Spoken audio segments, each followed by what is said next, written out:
저는 오늘 함께 읽은 말씀을 중심으로 어떠한 사람이 되어야 마땅하냐, 어떠한 사람이 되어야 마땅하냐, 11절에 있는 그 어구를 중심으로 함께 말씀을 나누려고 합니다. 과연 우리는 종말을 살아가고 있는 이 순간 가운데 그리스도인으로서 어떠한 사람이 되어야 마땅하겠습니까? 신약 성경을 우리가 쭉 읽다 보면 말씀의 모든 관심이 거의 교회, 성도를 향해 있다는 사실을 우리가 알 수 있습니다. 복음서를 제외한 사도행전 그리고 요한계시록을 제외한 나머지 것들은 다 어느 교회를 향한 서신서, 편지였습니다. 그러니까 교회를 향한 편지, 성도들을 향한 편지죠. 물론 그렇다고 해서 제가 마태복음이나 사도행전이나 요한계시록이 그렇지 않다라는 것이 아니라 아주 두드러지게 서신서들은 그냥 아예 대놓고 교회를 향해서 쓴 편지예요. 성도를 향해서 쓴 편지였다라는 것이죠. 베드로서의 경우처럼 신성한 성품에 참여하며 성장하여서 더욱더 썩지 않고 더럽지 않고 쇠하지 않는 나라에 합당한 열매를 맺으라는 내용이 서신서 곳곳에 강조를 하고 있습니다. 여러분, 사람은 자연스럽게 무슨 일을 하고 싶어 하고 업적을 내고 싶어 하고 하나님과 세상 앞에 어떤 내놓을 만한 과업을 성취하고 싶어 합니다.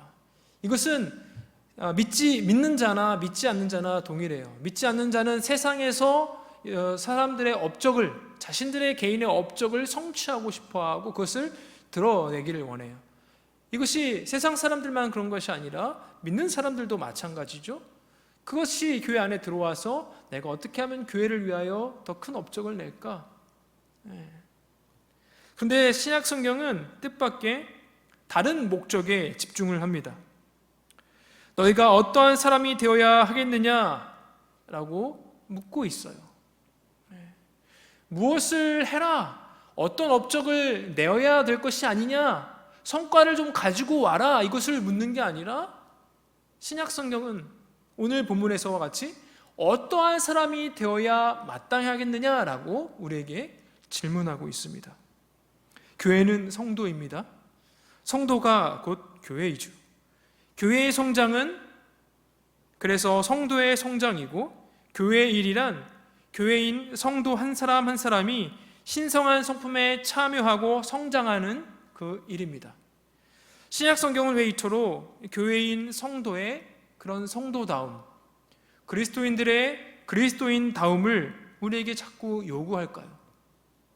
인간은 본능적으로 큰 일을 해서 큰 업적을 내고 싶어 하지만 하나님께서 이루고 싶어 하시는 그 업적은 뭐예요? 그런 일들이 아니라 하나님의 백성들이 세워지는 것, 하나님의 백성들이 회복되어지는 것, 하나님의 백성들이 성장하는 그 일에 하나님께서는 그것을 주목하고 계시기 때문에 그렇습니다. 언제나 우리는 그의 형상을 닮아서, 예수 그리스도의 형상을 닮아서 변화하며 그리스도의 장성한 분량까지 성장하는 그것이 하나님이 원하시는 것이라는 거예요. 사람에게는 늘 세상이 문제이죠. 상황이 문제예요. 그래서 세상에서 모든 어려움을 극복하고 성공하고, 그래서 더욱더 큰 일, 큰 업적을 내고 싶어 합니다. 그런 욕망들이 있죠. 하지만 하나님께서는 세상이 전혀 문제가 되지 않아요. 하나님 입장에서 무엇이 문제일까요? 사람이 문제라는 거예요. 사람이. 하나님께서 택하시고 부르시고, 무엇으로요? 하나님의 긍휼과 하나님의 은혜로 부르신 그 하나님의 백성들이 언제나 하나님의 기뻐하시고 선하시고 온전하신 뜻대로 살아가기를 원하시지만 어떻습니까? 사람들의 그 관심은 하나님의 그 기쁘신 뜻, 하나님의 선하신 뜻, 하나님의 그 온전하신 뜻이 도무지 관심 없는 것 같아요. 언제나 우리의 관심은 뭐예요? 큰 업적. 어떻게 하면 높이 올라갈까? 어떻게 하면 성공할까? 언제나 그것에 관심을 갖죠. 저는 아니라고요? 아니요. 요즘 이제 시험 기간 아닙니까? 어떻게 하면 좋은 점수 받을까? 기도 제목도 하나님 공부 열심히 해서 좋은 점수 받게 해주세요. 언제나 우리의 가장 1순위에 기도 제목은 언제 이런 거 아닙니까? 전능하시고 창조주 되시며 심판주 되신 하나님은 하나님 앞에서는 세상이 문제가 되지 않아요. 왜요? 세상은 언제나 하나님 손 아귀에 있기 때문에, 하나님의 주권 속에, 하나님의 섭리 속에 있기 때문에 세상은 전혀 문제가 되지 않는다고요. 그러나 문제는 뭐예요? 사람이에요, 사람. 지금이라도 우리 하나님께서는 새 하늘과 새 땅을 이루시는데, 그 완성하는 데 문제가 없으신 하나님이세요. 문제는 뭐라고요? 우리. 언제나 하나님의 뜻에 따라 살아가야 되고, 언제나 하나님의 통치에 순종해야 되는 우리인데 그렇지 못하다라는 것이죠. 하나님께서 이 세상을 다시 창조하신다 하더라도 만일 그 새 하늘과 새 땅을 다스릴 새 백성이 없다면, 그 땅을 누릴 그 백성이 없다면 첫사람 아담이 실패했던 것처럼 다시 세상은 죄와 죽음과 쇠함에 갇혀버리게 될 것입니다. 그래서 베드로는 지금 이 세상이 심판의 불로 심판받고 난 이후에 새 하늘과 새 땅이 펼쳐질 그때에 그 썩지 않고 더럽지 않고 쇠하지 않는 그 나라에 들어가서 그 나라를 의와 거룩한 생명으로 다스리며 그 영원하신 하나님과 함께 그 하나님의 뜻대로 통치할 새 백성이 요구된다. 그것을 가르치고 있는 거예요.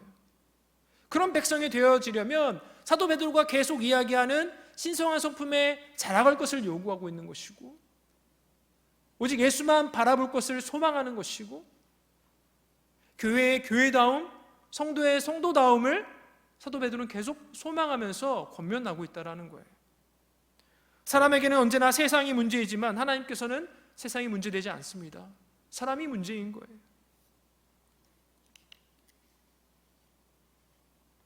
그렇기 때문에 하나님께서는 언제나 사람의 입장에서는 세상의 업적을 항상 중요시하지만 하나님께서는 우리에게 무엇을 요구하시냐면 어떠한 사람이 되어야 마땅하겠느냐.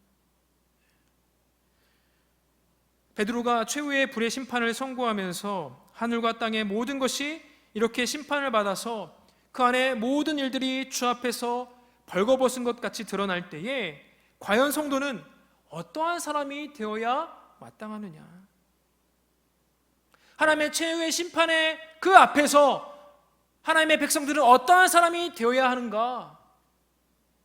그것을 질문하고 있죠. 세상의 창조와 타락 그리고 구속과 하나님 나라가 완성되는 그 과정 속에서 지금 하나님께서 집중하시는 것, 하나님께서 주력하시는 부분은 바로 누구이기 때문에, 교회이기 때문에, 성도이기 때문에 그 심판 앞에서, 최후 심판 앞에서 성도들은 과연 어떻게 되어야 되느냐, 어떠해야 되느냐, 그것을 지금 묻고 있는 거예요. 영원한 나라가 완성될 그때에 그 나라에 넉넉히 들어가기 위해서 이 땅의 교회는 지금도 누리고 있는 그 그리스도의 의와 부활 생명의 삶에 더욱더 뭐하라고요? 참여해라. 참여하여서 뭐하라고요? 성장해라. 그것을 요구하고 있는 것이죠. 그러므로 교회가 교회되는 일, 성도가 성도되는 그 일 외에 교회가 전념해야 할 다른 일은 사실상 없는 거예요. 왜요? 우리 하나님이 원하시는 것은 뭐예요? 우리의 큰 업적이 아니라 무엇입니까? 성도다움, 교회다움, 그것이기 때문에 그래요. 세워지는 것, 더욱더 회복되어지는 것, 예수 그리스도의 장성한 분량에 이르도록 자라가는 것이 하나님의 주된 어떤 우리를 바라보는 어떤 시선이기 때문에 그래요. 그래서 지금 사도 베드로는 계속해서 편지를 받는 교회에게 무엇을 하고 있어요? 적극적으로 신성한 성품에 참여하고 거기서 성장해야 한다라고 격려를 하는 거예요. 주 안에서 사랑하는 청년 여러분, 과연 여러분은 지금 무엇을 간절히 바라고 있습니까? 무엇을 소망하고 계세요? 여러분들의 기도 제목은 무엇입니까? 아무리 신실한 그리스도인이라 할지라도 온 세상이 심판의 불에 타올라서 붕괴되고 드디어 새하늘과 새 땅이 펼쳐지는 그날, 그 하나님의 진노와 심판의 날을 간절히 사모하고 기다리는 신앙은 그리 쉽게 찾아볼 수 없을 거예요. 하나님 빨리 오셔서 심판하시고, 하나님 빨리 오셔서 우리를 새하늘과 새 땅으로 인도하여 주십시오. 그것을 온전히 누리게 하여 주십시오. 이것이 제일의 소망이고 정말 우리의 간절한 소망입니다. 이렇게 살아내는 신앙인은 별로 찾기가 쉽지 않아요. 그 대신 성경을 바로 믿는다는 교회가 성경이 마땅히 가르치는 세상의 종말과 그 이후에 펼쳐질 신천신지, 어떤 신천지 이단이 아니라 신천신지, 풀이하면 새하늘과 새 땅인 거죠.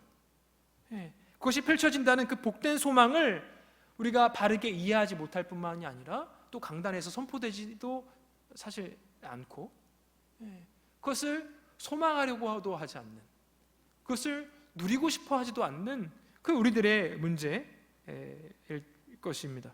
문제 때문에 우리가 사실 우리의 제일의 어떤 소망, 간절한 어떤 산 소망이 이 재림, 하나님 나라의 완성, 이것이 아닌 게 되는 것이죠.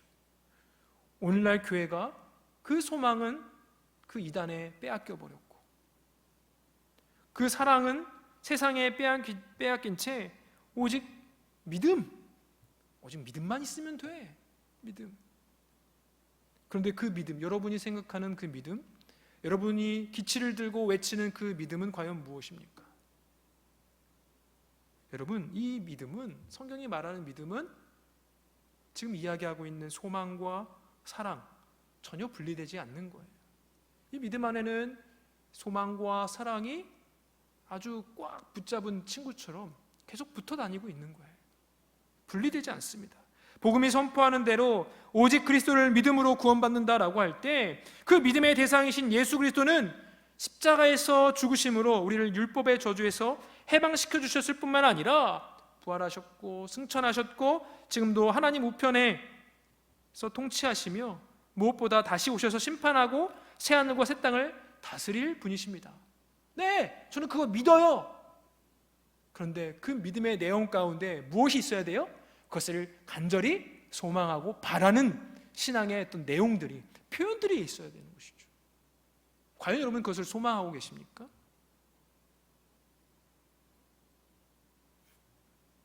그러므로 우리의 믿음은 반드시 이 복된 소망을 그 내용으로 채워져야 할 거예요. 우리가 믿는 내용 자체가 예수 그리스도와 그분이 가져오셨고 또한 가져오고 계시는, 그리고 장차 온전히 가져오실 그 새하늘과 새 땅에 대한 그 산소망에 관한 것이기 때문에 이 믿음 가운데 무엇이 있어야 된다고요? 소망이 있어야 돼요. 소망이. 이 산소망으로부터 우리의 사랑을 깨끗하게 하고 세상에 의해 결코 소멸되지 않는, 끝까지 더욱 뜨겁게 타오르는 거룩하고 영원한 사랑으로 우리는 회복되어지고 세워지고 성장하게 될 것입니다. 베드로는 소망을 중심으로 강조를 하고 있어요. 오늘 본문을 바라보더라도 바라보라라는 단어가 여러분 등장해요. 열망하라, 바라보라, 소망하라. 바울은 무엇을 강조했어요? 우리가 알다시피 믿음을, 그렇죠? 또 요한은 사랑을 강조를 해요. 사랑을. 각 사도들마다 어떤 집중하는 것, 강조하는 바가 조금씩 달라요. 왜요? 그 대상이, 이 말씀을 받는 대상이 그것이 결여되어 있기 때문에, 근본적으로는 그것이죠. 근데 이게 다 다른 내용이다? 아니에요. 같은 내용인 거예요. 다른 관점에서 바라볼 뿐이지 같은 내용을, 즉 복음을 이야기하고 있는 것이죠. 믿음, 소망, 사랑은 서로 분리될 수는 없지만 그래도 강조점이 서로 조금씩 다를 뿐이지만 결국에 뭐예요? 복음을 전하는 거예요. 복음. 베드로는 처음부터 소망을 강조했어요. 율법의 저주에서 우리를 해방하는 그 복음을 설명하는 것이 서신의 목적이 아니었어요. 뭐예요? 그 율법을 통하여 해방되었던 그 복음을 가진 자로서 어떻게 살아낼 것인지, 어떻게 포장되며 어떻게 살아내야 될 것인지, 교회가, 성도가 어떻게 살아내야 되는지, 그것을 지금 사도 베드로가 설명을 하고 있는 거예요. 어떻게 살아라? 복음으로 해방된 성도들은 어떻게 살아야 된다는 거예요? 소망하며 살아야 된다. 새하늘과 새 땅이 완성될 그날을 소망하며 살아야 된다는 것이죠. 그래서 우리가 이 땅에 살아내면서 이 세상을 정말 우리가 세상에 속한 자로가 아니라 나그네로 지나가면서 자신 속에 밀려오는, 정말 주구장창 밀려오는 더럽고 썩고 쇠한 그 세상의 가치로부터 어떻게 해야 되는 거예요? 자꾸 거부하고 오히려 그것을 소망하는 게 아니라, 보이진 않지만, 완벽하게 누려지진 않지만, 경험되진 않지만 희미하게 말씀을 통하여, 하나님이 사랑하는 그 교회를 통하여 누려지고 있는 무엇을 사모하라는 거예요?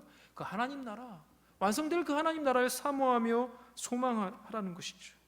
언제나 세상의 부패한 통치를 신성한 성품으로 극복하며 우리는 전진해야 할 거예요. 그러므로 베드로는 교회가 이 세상 안에서 바라고 기대하는 것 이상으로 이 세상 너머에 분명히 올 그것, 밀려오는 그 새하늘과 새 땅에 대한 확실하고 산 소망에 붙잡혀서 살아야 된다. 살아야 된다. 그것을 지금 사도 베드로는 요청하고 있는 거예요. 어떠한 사람이 되어야 마땅하냐? 근본적으로 우리는 바라보라는 거예요. 무언가를 해내는 게 아니라 그것을 바라보는 그 신앙, 그 소망, 산 소망이 우리에게 있는가?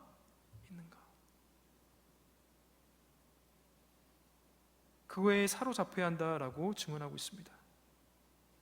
지금 사도 베드로는 그렇게 살아가야 하는 당위성, 그렇게 살아갈 수밖에 없는 그 성도들의 어떤 삶을 이야기하고 있습니다. 무엇입니까? 뭐라고 표현하고 있어요? 마땅하다. 어떠한 사람이 마땅하냐? 마땅한 것을 우리가 구하고 그렇게 살아내야 되는데, 그럴 수밖에 없고 그렇게 되어야 함을 강조하는 그 의미로 마땅한 것을 지금 우리에게 요구하고 있는데, 여러분, 다른 길이 없다라는 것을 우리가 볼 수 있습니까? 본문 내용을 통해서 다른 길이 없다는 것이 보여지십니까? 마땅한 것, 오직 하나밖에 없다라는 것, 우리의 신앙에 있어서 그럴 수밖에 없고 그렇게 되어야 한다는 것을 여러분 이해가 되십니까? 다른 길이 없어요. 왜냐하면 지금 아무 일도 없어 보이는 이 세상은 결국에 우리가 아는 것처럼, 계속 배우고 있는 것처럼 결국 어떻게 되는 거예요? 심판의 불에 다 멸망될 것이기 때문에. 그것은 분명한 사실입니다. 사실보다 더 강한 것은 없죠? 그런데 하나님의 말씀보다 더 확실한 사실은 또한 없습니다. 어떤 상황 속에서 마땅할 것을 요구합니까? 풀어지는 상황 속에서. 이 풀어지는 상황, 어떤 상황이에요? 최후의 심판인 거죠. 하나님의 심판 속에서 우리가 마땅할 것을 요구하고 있습니다. 아무것도 견고하게 남아설 수 없는 그 상태를 가리키는 건데요. 누군가가, 여러분 옆에 있는 지체는 없지만 한번 이성이 아니라면 동성끼리 한번 손을 꽉 붙잡아 보시겠어요? 좋습니다. 자신의 손이라도 한번 잡아보세요. 꽉. 이미 알고 우리 재정제는 자신의 손을 아예 그냥 혼자 스스로 꽉 잡네요. 꽉 붙잡고 있는, 이게 풀어지는 거죠. 풀어지는. 이 스스로 누군가와 꽉 붙잡고 있던 손이 풀어지는 것 한번 생각해 보십시오.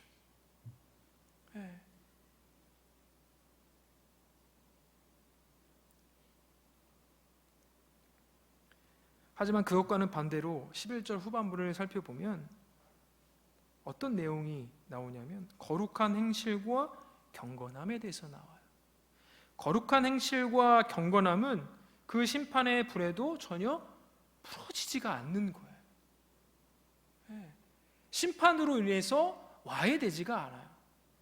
모든 것이 불에 다 없어질지라도 여전히 견고하고 여전히 살아남아서 우뚝 서 있는 것처럼 최후의 심판 때에 모든 것이 아무리 다 타서 없어질지라도 남는 게 뭐라는 거예요? 바로 거룩한 행실과 경건함. 이것은 남는다.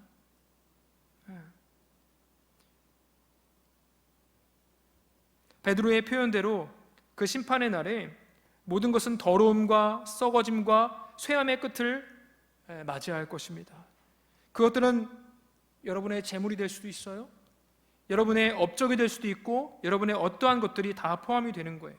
이 땅의 교회는 정말 세상 끝에 약속대로 새 하늘과 새 땅이 펼쳐질 그때에 거기에 무엇을 가지고 들어가야 할까?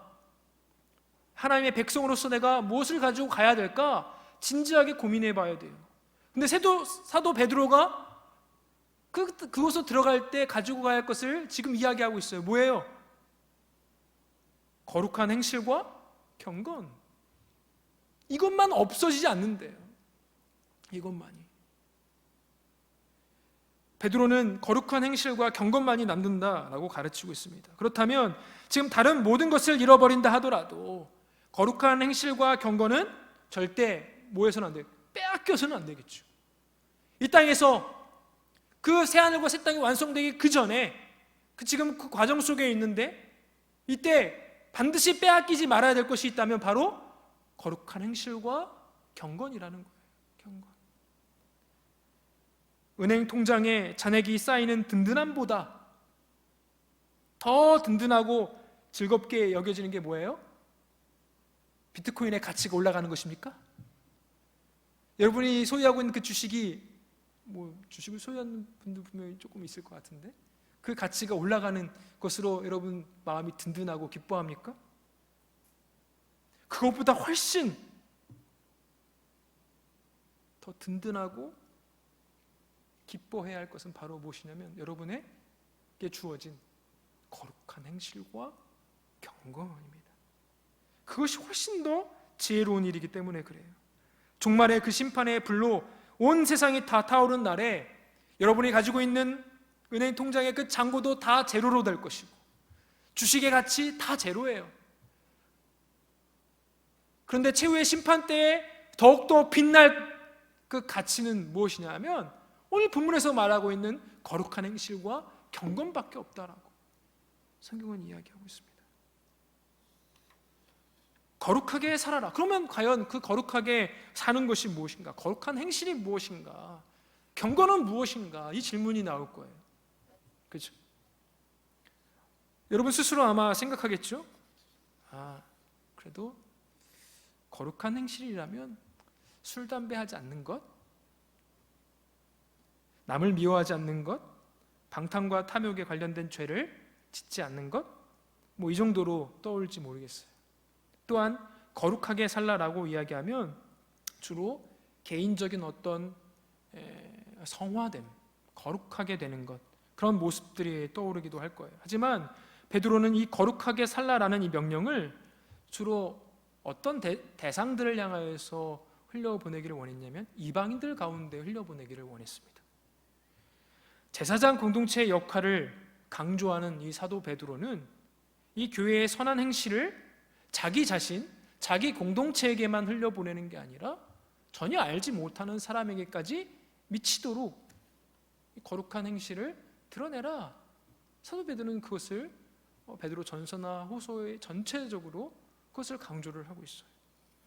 베드로는 이미 교회가 거룩한 자들이 되어야 한다는 것은 곧 썩지 않고 더럽지 않고 쇠하지 않는 나라를 유업으로 받아 누리며 자신을 부르신 그 하나님 아버지를 따라서 이 세상을 나그네로 지나갈 때 반드시 심써야 할 내용으로 강조를 했어요. 그것은 더 구체적으로 무엇이었습니까? 살아있고 영원한 말씀으로 거듭난 교회가 신령한 말씀을 먹음으로 성장함으로써 산돌이신 그 예수님 안에서 신령한 제사를 드리는 거룩한 제사장으로 살아가는 것이죠. 우리 앞서서 우리 시북 형제가 기도한 것처럼 살아가면서 우리가 삶의 예배, 영적 예배를 드려야 되는 거예요. 그러므로 최후의 심판을 견디는 경건은 앞서서 이야기한 것처럼 술, 담배 안 하는 그 정도가 아니에요. 주일에 빠지지 않는 정도? 그런 경건의 내용이 아니에요. 물론 그것도 우리가 포함되겠지만 경건이 무엇입니까? 하나님을 진실로 두려워하고 사랑하고 순종하는 그 모든 모양들이 다 포함되어 있는 거예요. 하나님을 두려워하기 때문에, 하나님을 사랑하기 때문에, 하나님의 그 기쁘신 뜻에 순종하기 때문에 나오는 모든 행동들, 그런 신앙의 성숙한 모습들 아니겠습니까? 그래서 베드로는 이 세상과 하나님 사이에서 언제나 하나님을 따르는 그 신앙을 가리키고 있습니다. 여러분, 새 하늘과 새 땅은 반드시 옵니다. 종말이 없다라고 하는 그 거짓 교사들의 말과는 다르게 반드시 오는 게 무엇이에요? 새 하늘과 새 땅, 반드시 하나님의 나라는 완성이 되어집니다. 분명히 옵니다. 이것이 우리가 믿고 바라는 복음의 내용 아닙니까? 그래서 세상 속의 교회는 결코 세상에 더럽고 쇠하고 썩어진 그것에 무너지지 않죠. 그럴 수 없는 것, 그것이 마지막 날 성도를 구원하는 바로 거룩한 행실과 경건이라는 거죠. 앞서서 경건은 하나님을 두려워하게 만든다라고 했습니다. 경건은 더욱더 하나님을 사랑하게 만들어요. 경건은 더욱더 하나님 말씀에 순종하게 합니다. 그런데 여러분, 우리가 앞서서 이야기할 때 우리가 살아가면서 반드시 우리가 있는 게 뭐냐면 소망한다라는 것, 어떤 것을 간절히 바라는 게 있어요. 참된 성도로서, 참된 교회로서 간절히 바라야 되는 것은 하나님 나라에 완성될 그것, 그 심판을 우리가 바라야 되겠지만 그것 이외에도 우리가 바라는 것이 굉장히 많이 있습니다. 소망은 인간의 조건이기도 해요. 무엇을 바라고 기대하지 않는 사람은 없어요. 사람이 살아간다는 것은 무엇인가를 바라고 기대하며 찾아가는 어떤 과정이기도 합니다. 그러니까 욕구가 있죠, 어떤 사람들마다.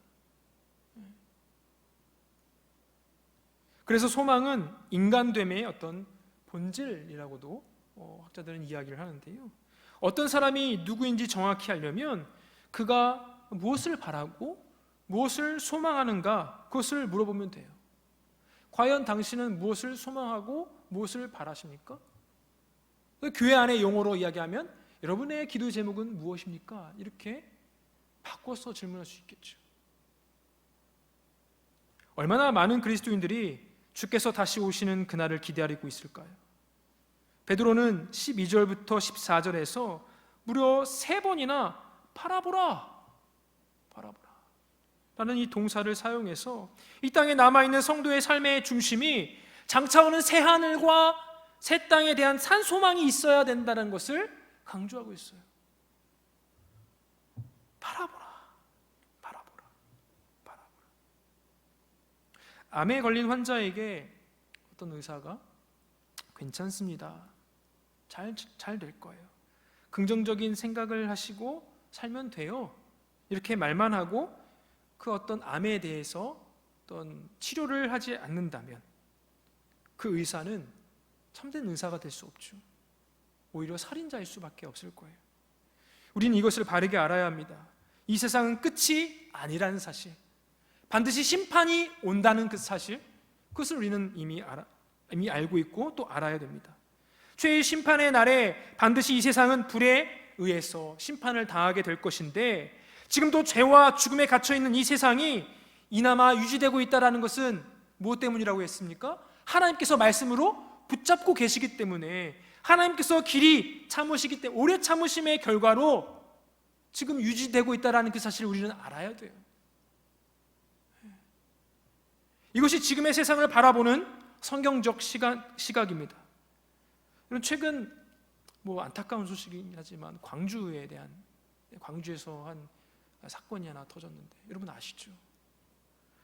버스에 탄 사람들이 철거 건물 붕괴로 사망한 일이 발생했습니다. 만약 그 철거 건물 붕괴의 사실을 이미 알고 있었다면 여러분 어떻게 하셨겠습니까? 어떻게 하셨겠어요? 피했겠죠? 네. 그곳으로 달려들어가지 않았을 거예요.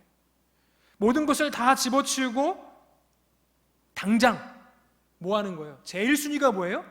피하는 거예요. 피하는 거. 그런데 함께 있던 사람들은 어떻게 할 거예요? 나 몰라라, 나만 살면 돼? 내팽개치고 혼자만 피하겠습니까? 상황이 급박한 거예요. 예수 믿고 이 세상에서 부자 되는 복음으로 감당할 수 없는 성경적 사실, 바로 심판이 온다. 그 심판 때에 하나님께서 불로 반드시 심판한다. 예수 믿고 얻은 재물과 건강과 여러 가지 여러분들이 획득한 그 모든 것들이 심판의 불을 감당할 수 없습니다. 그러면 결국 무엇이 남는다고 했어요? 거룩한 행실과 경건만이 남는데 이것을 여러분만 누리겠습니까? 여러분만 바라면 그만입니까?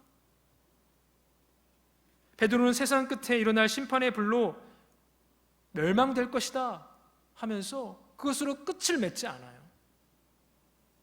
그 후에 펼쳐질 새 하늘과 새 땅의 기쁘고 복된 소식을 전하고 있습니다.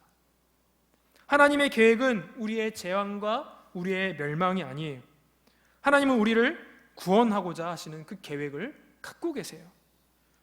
치유하기를 원하시고 회복하기를 원하시고 또 성도들로 하여금 세워지고 성장하기를 원하시는 분이 바로 우리 하나님이십니다. 우리가 다 망쳐놓은 이 세상을 하나님께서는 그날에 온전하게 하실 것이고 완전히 살려놓으시고 영원토록 아름다운 곳으로 회복시키실 것이 분명합니다. 새 하늘과 새 땅이라는 표현에서 알 수 있듯이 최후의 심판의 이후에 오는 전혀 다른 새로운 질서를 하나님께서 만드실 거예요. 우선 그때 펼쳐지는 새 하늘과 새 땅은 여전히 하늘과 땅이라는 점에서 연속적이에요. 지금 이 세상과 연속적이는 아예 끝이 아니다라는 것이죠. 하나님께서는 이미 창조하신 자신의 피조세계를 소멸하지 않으세요. 결코 버리지 않으시고 도리어 뭐 하길 원하시냐면 회복시키기를 원하세요. 결국 완성하시는 것이죠. 하지만 이번에는 새 하늘과 새 땅이죠. 지금의 어떤 세상과는 전혀 다른, 본질적으로 더욱더 나은 그 새로운 새 하늘과 새 땅을 우리에게 주신다라는 점. 그래서 그 나라는 이 땅과는 다르게 쇠하지 않아요. 더럽지 않아요. 없어지지 않는 그 영원한 나라. 그것이 반드시 펼쳐질 것인데 여러분, 그 의가 있는 곳인 그 새 하늘과 새 땅, 그 약속을 따라 이루어질 그 땅, 우리가 어떻게 준비해야겠습니까?